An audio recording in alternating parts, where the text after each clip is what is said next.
to another episode on the Young Hustlers channel. Today you have Simon Coker and Ayoub. And today we're going to be talking about where to start as an entrepreneur. So, a lot of people, first of all, put the thing of the social media entrepreneur aside. It's not what you think it is. It's not that lavish lifestyle of, I'm in Spain today, I'm in Dubai tomorrow, self-made, all of that. Just put that to the side because that's not the case. So a lot of people want to get into their own business, start their own craft. They don't know exactly where to go to, or even where to begin. They don't know who to ask. They don't know the best products to sell, everything like that. So we're just going to be talking about the steps we kind of took ourselves and the steps that we think, the best. We recommend for everyone starting off as a young entrepreneur. Exactly. So the first thing we should start off with is, what is the definition of an entrepreneur? So that would be a person who sees a gap or a niche in the market and uses his ideas to kind of monetize that particular niche. So now you're thinking to yourself, okay, what niche do I want to go into? If you're trying to go into any niche, first of all, you need to do your research. You can't jump into anything without knowing the tools you need. You're not going to be able to build a shed if you don't have the manual in front of you, you don't have the instructions, you don't have the tools, the hammer, all of that. You're not going to be able to do it. And if you do, it's going to fall. Simple as. So, what would you say the first steps would be for you if you're starting a business? Right. First of all, let's get cracking. Let's start talking about the types of businesses that people say would want to start. So there's two types, okay? And the two types would be, first, your need-based business, and it would be your passion-based business, okay? So what do I mean by a need-based business and a passion business, okay? So what I mean by them two is that one of the businesses that people need on a day-to-day basis. For example, your need-based businesses would be, say, your shopping center for like food, groceries. That would be need-based business. You need to shop for food every single day. That's a need business, and that's going to be there for centuries. Okay, these type of shops will be there for centuries. Okay, for example, your tax office. Right, you need taxes on a day-to-day basis to manage everything. Right. These tax offices are going to be there for centuries, right? These businesses last for centuries and centuries. You get me? They'll be there even after you're gone. Exactly, you'll be there after you're gone. What else?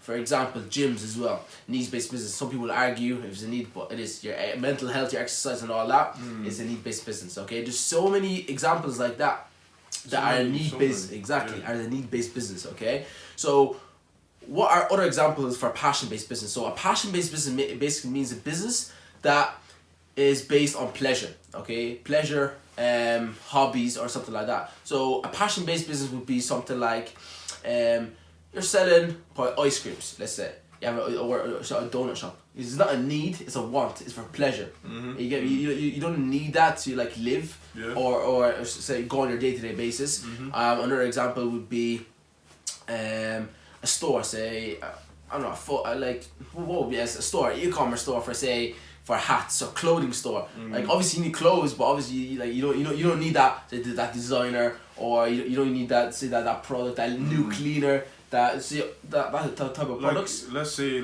for obviously the wedding niche is very specific. It's a very micro niche. So it's not a thing where people be coming into your store on a daily basis to come and buy a wedding dress. So it's like specific time. So imagine in terms of COVID now, the people who were making wedding dresses, how it must have impacted your business. Do you get what I'm saying? 100%, big time, exactly. So the thing is that we see as well from the pandemic and the COVID-19 as well, is that all the big businesses that are need-based businesses have thrived, and we're still there. They're still thriving and going because they're a need-based business. They're conquered. Okay, people need them to live on a day-to-day basis.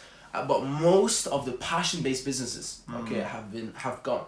Have not survived. Okay, because they're just built on pleasure and passion. Okay, that's why most businesses or more successful businesses are built on a need-based business, and they thrive. And what I would recommend as a person with experience in this industry as well is, if you want to start off as a young entrepreneur, or you might say, oh, but maybe I don't have money to start a need-based business. I don't have money to start a gym, or I want to start, say, a grocery store, whatever it is that you're passionate about. But you gotta look at something that you want to like build for generation. A business that would pay the bills, and you know that it's gonna stay there for generational wealth before you build your passion business. Exactly. What would you say about that? Exactly. Like, I think if you're trying to start a business, the very first step you need to take is to be proactive and pay attention to your surroundings. Do this. Just take a walk outside your house, walk on the street, or walk into town. What do you see? What are stuff that you see would always be there, even after you've died, even after your generations like have gone by years, 100 years? What do you see on the streets that will still be there? Okay, so pay attention. The roofs, the windows. Windows still need to be cleaned. Roofs, like, you need roofers, you need engineers for like plumbers, electricians. Yeah, exactly, mechanics, all of that. So trade skills, that is one of the top skills if you're trying to earn money for real, because those are the skills that would always be there. So think about it, in the COVID, in the pandemic that passed, you can mention 5 things that you needed in that whole year. So you needed food, you went to Tesco, you had to get food the whole time. That's one need. Why Tesco? Why not Aldi? I'm not even trying. Wherever you prefer. I don't know where you shop. I shop wherever it's convenient, wherever is closest to me. 100%. Not that I'm lazy, but that's just me, innit? So food. Let's say if you had a leak in your toilet, you had to call the plumber in.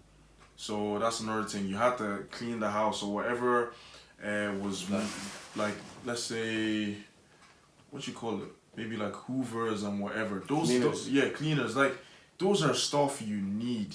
You get me? Even as a businessman, you need marketing as well. Well, marketing is becoming one of the a need in this day and age in business. That's why I always preach marketing. If you're any person that wants to start his own business, I preach it the whole time. Learn how to market. Because people the marketing right now is in high demand. Because the old way of marketing, of like putting out leaflets and just people walking into the store like nothing, it's just crazy amount of businesses that just open up a business, a brick and mortar business like a gym, or just open up a little fast food area and expect people just to walk in. Nobody's gonna know you're there unless they keep walking through or the word of mouth. If you want to grow your business in this day and age of thriving in social media, you gotta be a master of marketing. You gotta know how to market your business so you can destroy the competition. Because if there's like 5 other fast food places that are not used to the social media, and then you come in, okay, because you had better marketing skills and you put yourself in your area, and because you have really good skills. Okay, and more people are coming in with your offers, which are creative marketing, all that deals coming in. You've been beating your competition that way because they don't have any marketing skills. They're being put out there because most people now are on social media and their phones scrolling, but you're out there utilizing your marketing skills for that business. You don't even have to own your own business. You could be just a marketer helping other businesses. Okay, that's what I do as my skill. Okay, I help other businesses thrive through social media marketing. I go ahead and help other businesses thrive because they don't have the time, but they have the money. So I utilize their money then to help them thrive their business and beat their competition as well. And more and more businesses now realize that they need social media marketing. They need marketing into their business, online marketing and all that. We probably mentioned it in some of our other podcasts as well. Exactly. In the pandemic, a lot of businesses were shut down. And a lot of businesses were booming. Literally, it was probably one of the best months for them because a lot of people were indoors. They were shut in. All they had was their screen the whole time. So that's when ads were thrown at them, thrown at the consumers. And this is when people started. I'm sure a lot of people bought so much stuff from Amazon during the pandemic. There's big statistics that came out that the highest ever e-commerce sales ever has been recorded during the pandemic. Exactly. Which is crazy. And all of them were able to thrive in their businesses because of marketing. You see, now that has turned into a need-based skill. So that is what you need to pay attention to as an entrepreneur. You need to be versatile. You need to kind of pay attention to where the trend is moving. Because if you're stubborn and be like, no, I'm gonna stick here because this is what I love, which is not necessarily bad. If you want to stick through the tough times, good for you. But you need to also pay attention because you don't want to get burned. You don't want to get swept off your feet in the wave or something. Do you get what I'm saying? See, at the end of the day, people don't get this. I even realized that early in the time as well. Okay, like I get it. You want to be like you want to open up a passion business. I get that. Like I wanted to open up my own clothing brand. I bet you there's like a lot of youth out there. You want to start their own clothing brand. You want to do this. You want to do that. Make money. Don't get me wrong. You can start and you could blow. And okay, fair play to you. No problem. Yeah, people do that. Exactly. But the thing is with me is I want to think of a business that I want to start that is going to last me for generations. That's going to pay the business, and I know it's going to be there and I can scale it, and it's been proof. Don't reinvent the wheel. I always say this over and over again. No need to reinvent the wheel. Look around you. Look what businesses are, as you said earlier. Look what business has been there for generations. There's nothing wrong with copycat, like being a copycat if you're copying the right cat. Copying the right cat. You feel me? You feel me? Exactly. Okay. So if there's a business a business model that's working, like look at all the fast food places. Like in my city, it's a small city, but it's about like 60 or different fast food places. What's that time? I didn't even know that until you mentioned it to me. Exactly. We have 50, 60,000 population, 10,000 people population. And because that they're still thriving, like all of them are still open, it means something. It means that their business model works. Okay, and people are still thriving in that model. So no need to like reinvent the wheel. So if you look and say, if you have a passion, maybe in cooking, something like you can start your own restaurant. You can do this, you can do that. Maybe you can start small if you want to, and then grow from there. So it depends on your passion and what you want to do. But from my experience, is that I had so many passion businesses I want to start. Yeah. I want to start a shoe business. I want to start my own clothing brand, this and that. But hold on, that needs money. That needs funding, and it's not guaranteed. Well. It's not guaranteed. You may need to test it out a lot. Exactly. There's a lot. Like, you need to build up your marketing skills, and like they get me so much into it, and it's not a need-based business. You don't need it. Exactly. You don't need it. Like exactly what you're saying makes so. I have a passion for fashion. Like I love fashion so much. I would love to be a model. I would love to like design the best clothes and everything because I have a knack for that. That's something I really love. Credits to my mom. She was the one who made me that kind of person. But for me to go onto that path, I need a lot of funding. I need to test out designs. I would probably need to test out material. I need to travel a lot to do this, to do that. Cool. So think about it this way. Let's say I invest into a need-based skill or I invest into a need-based business and that is running. Not only have I built something that is bigger than me, that's probably going to last and be passed down to my other, my generations to come. Like now I can just take time off that. That is fully managed now. Do you get me? As an entrepreneur, like you get people to manage your stuff. Yeah, automate. Build systems. You don't need to be. It's not meant to be active for you. You do all the stuff you need to do. Then you get people to manage it. Automate it. Cool. So now I have time to fund my passions. I have the time and money to fund my passions and my hobbies. That is how it should work. I think personally. You need to find something that would feed you, your family, your family's families to come. Then you can go ahead and do the stuff that make you happy. Exactly. It's not supposed to be. It can be fun for a lot of people, but it's not always gonna be fun, and you need to be realistic. That's how I see it. The most successful people, they don't reinvent the wheel. They see what's work. They see a gap in the market, and they just go in. And most of the people that have been successful is just about it through a need-based business. And there's a fact that out of 10 businesses, 9 fail and only one survives, and that's in 5 years. So in 5 years, average of 10 businesses, 9 fail. So if that's statistics, what does that bring you? Okay, will my business survive in 5 years? What type of business would be there in 5 years' time? Think about it. Like, would your business be in the 5 years? Would it be outdated? Is it just like a little brand? Is it a little hype and it's gone? Okay, that's why I always preach like. If you want to start with building something, obviously you can work on your skill. If you're a photographer, this and that, that's no problem with that. You can bring a crazy brand over and you can scale. That's no problem at all. But for me, I want to build generational wealth. That's going to be I can scale and bring it in. So for example, a big one, real estate. Real estate is going to be there. It's been there for centuries. Everyone needs a house. It's a need-based business. Everyone needs a house. Exactly. And for all the youth out there think that you can't get into real estate at a young age, you're wrong. Okay, there's people doing it. We're doing it, okay? Anybody can get into real estate with no money, okay? You just gotta have the knowledge, invest in yourself. That's the first thing I'd say. Invest in yourself. Look into real estate. Look into all these kind of need-based businesses and see what you can start off, okay? Build your connections. As we said in another podcast, your network is your net worth. Exactly. Okay, it's about who you know. Okay, start connecting with people. Okay, you can literally fund your own business tomorrow. If I wanted to build up if I wanted to start my own gym tomorrow, and I wanted the need-based businesses, because of my connections, I can just like, okay, I have an investor that I want to invest. Exactly, joint venture. Exactly, you just get an idea, you take the idea, you present it to him, and because you're a hungry entrepreneur, and that person probably doesn't have the time, they have the money, because you trust them, because he trusts you, and you build that connection and that network there, he'll give you the money, and you can go ahead and build up that business, and then take yourself to financial freedom then, and then from there, once you build that need-based business that you have, whatever it is, a restaurant, a gym, whatever that need, you're into real estate, all that, now you can go ahead and start building your passion businesses, because now you secure financial freedom. Exactly. Now you're secure for generational wealth. Even like your kids will be sorted out, because you know that this business is going to be there because people need it. Exactly. And they're going to keep using your service or product over and over again. What do you think of that? That's why you see a lot of, maybe if you pay attention to the Kardashians, you pay attention to, you know, a lot of the famous or a lot of the rich, wealthy families.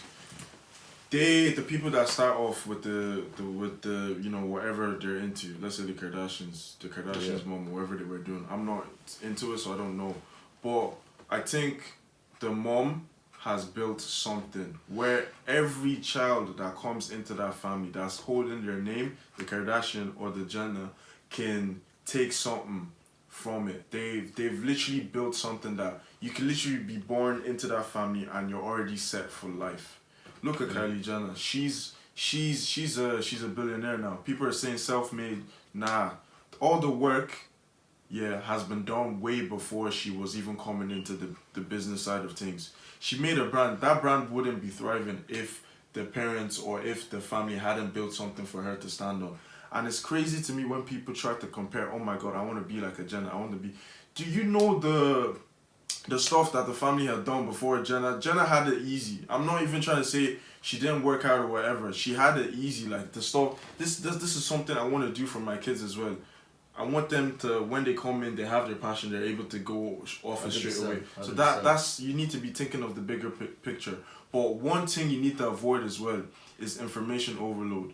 I remember when I was looking for ways to start a business, ways to do this. I'll be on YouTube for hours. Okay, what are the best side hustles? Exactly.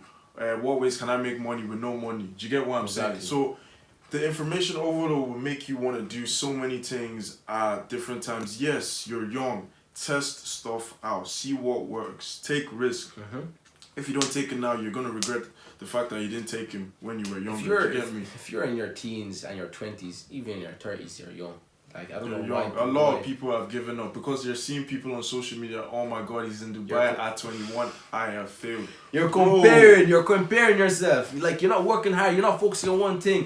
Focusing on one thing only and master that thing. Cut the edges. Don't see what other people are doing. Don't care. Everyone's on their own train. Everyone's on their own journey. Everyone's on their own path. Pay attention to the business that pays you. Exactly. You're looking at other people, you'll be like, oh my. It's like you're riding a bike. I literally said to one of my boys the other day, you're riding a bike and like you see someone on the side of the road and you're like, oh my God, that looks a bit weird. You run into a pole. Are you going to be blaming the thing on the side of the road, or are you going to be blaming yourself for not paying attention to your own path? Because you're not focused. You're not focused. You're not focused. And what I advise anybody to do, even for me, what I did is, I started focusing on one thing only. Cut off all the edges, all the distractions, and start mastering one thing at a time. Just putting all what I can into one thing. Just mastering that one skill, and that will reflect in other ways of life. Say for instance, my first thing that I started is get into the marketing and trading and all that kind of stuff, and that's reflected in other aspects of life, because now I can bring that marketing to any business. I can set up a gym. I can set up a gym tomorrow, and that gym could be the best gym in the city, thriving because of my marketing skills, of my knowledge and how to structure a business and build a brand because of my marketing skills. Same thing for something else, maybe for real estate. Once we're doing real estate, selling deals, doing this, doing that, because of my marketing skills, I can push that because of my knowledge. So that's why I'm so on marketing. Marketing is key in this area. Anything you want to do in life, you need marketing. if you're not able to sell your products, I mean, you're not gonna succeed. It's so simple. Marketing, that skill can be applied to anywhere in your life. It can be applied to, you know, your relationships, your friendships, how you come across with your opinion, how you convince people, that how you influence people. It comes across that way. It comes across in e-commerce. It comes across in real estate. It comes across in every single thing. Marketing is an art. Right. I'm not even trying to be dramatic with it. It's a skill, man. It's a skill. Listen, right, to finish it off, what a little homework thing to everyone to take out of this podcast. For any entrepreneur wants to, as we said, we already discussed the need-based business, the passion-based business. If you like, go ahead, write something that you want to, like 5 things that you want to do. Okay, all right. 5 things that you want to do. Okay, and start doing your research of which business wants that. Make sure you have at least 2 or 3 need-based businesses and 2 passion businesses that you want to do. Okay, put them or write them down. Okay, do your research. Okay, see which one that you really want to do on the top, and then go ahead. Find a mentor. Find someone that's going to teach you how to do it. One person, not too many information. Too much people telling you left or right. Overload. If you too much information will actually make you just like procrastinate, not do work. So find a mentor. Find someone that do your research and start diving deep into that thing. Start getting courses. Invest in yourself. Invest in your own knowledge and build that skill and keep going and just don't give up. And trust me, you're going to be in a different stage of your life once that happens. With that being said, I think we dropped a lot of gems today, so we're going to wrap up. So we appreciate you guys for watching our podcast and show some support. We hope that we at least impacted one person. That's for our goal. With that being said, appreciate you guys and see you at the next one. Peace out.